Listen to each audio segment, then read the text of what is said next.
कल के आगे से भारतीय साहित्य में और इसलिए जीवन में भी इस पुष्प का प्रवेश और निर्गम दोनों ही विचित्र नाटकीय व्यापार है।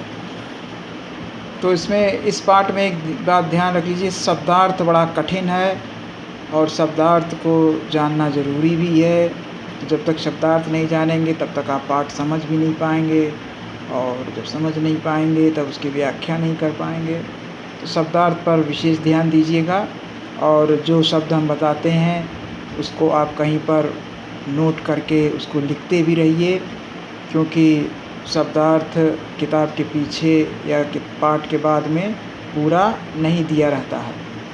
तो भारतीय साहित्य में और इसलिए जीवन में भी इस पुष्प अर्थात अशोक के फूल का प्रवेश और निर्गम, निर्गम मतलब निकलना, दोनों ही विचित्र नाटकीय व्यापार है। तो लेखक कहना चाहता है कि अशोक के फूल का प्राचीन इतिहास के समय या बहुत पुराने काल में बड़ा महत्व था, लेकिन समय बीतने के साथ साथ अशोक के फूल को लोगों ने भुला दिया। इसलिए लेखक उसको एक विचित्र घटना कहता है और नाटकीय घटना कहता है। कहने का मतलब है कि वो अचानक गायब हो जाता है साहित्य से और लोगों के मन से। ऐसा तो कोई नहीं कह सकता कि कालिदास के पूर्व भारतवर्ष में इस पुष्प का कोई नाम ही नहीं जानता था। तो कालिदास ने अशोक के फूल की बड़ी प्रशंसा की है अपने साहित्य में और उसकी बार बार चर्चा की है।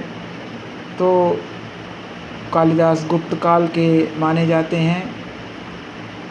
तो लेखक कहना चाहता है कि कालिदास के पूर्व भी अशोक के फूल को लोग जानते थे, परंतु कालिदास के काव्यों में यह जिस शोभा और सौकुमार्य का भार लेकर प्रवेश करता है, शोभा मतलब सुंदरता, सौकुमार्य मतलब कोमलता, परंतु कालिदास के काव्य में, उनकी कविता में जिस सुंदरता और कोमलता के साथ यह पुष्प प्रवेश करता है वह पहले कहाँ था।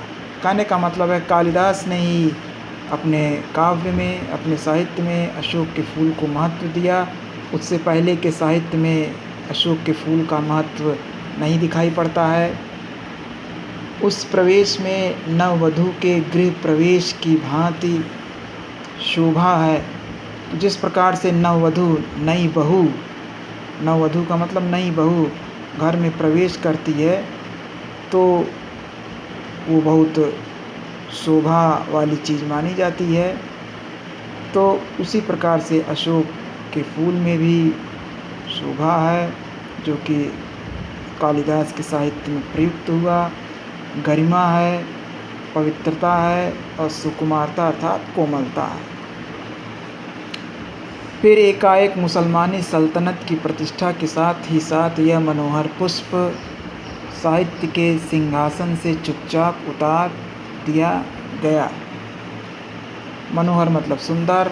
तो जब तुर्कों का राज, जिसमें से सबसे पहले गुलाम वंश का राज यहाँ हुआ, जिसमें बलबन इत्यादि लोग थे, तो उसके बाद चूँकि सारी चीज़ें बदल गईं, साहित्य भी उस समय बदल गया, तो जो अशोक के फूल का जो साहित्य में महत्व दिखाई पड़ता था वो महत्व समाप्त हो गया। और इसीलिए लेखक ने कहा है कि यह सुंदर पुष्प साहित्य के सिंहासन से चुपचाप उतार दिया गया।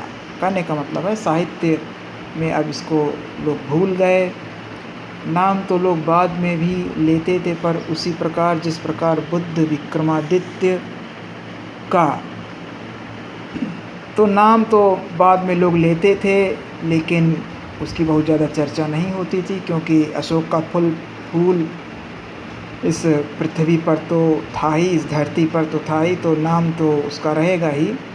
लेकिन उसी प्रकार से जिस प्रकार से महात्मा बुद्ध का नाम आगे के समय में या बुद्ध के तुर्कों के समय में या मध्यकालीन भारत के समय में बुद्ध को जानने वाले बहुत कम रह गए थे, विक्रमादित्य को भी जानने वाले नहीं रह गए थे।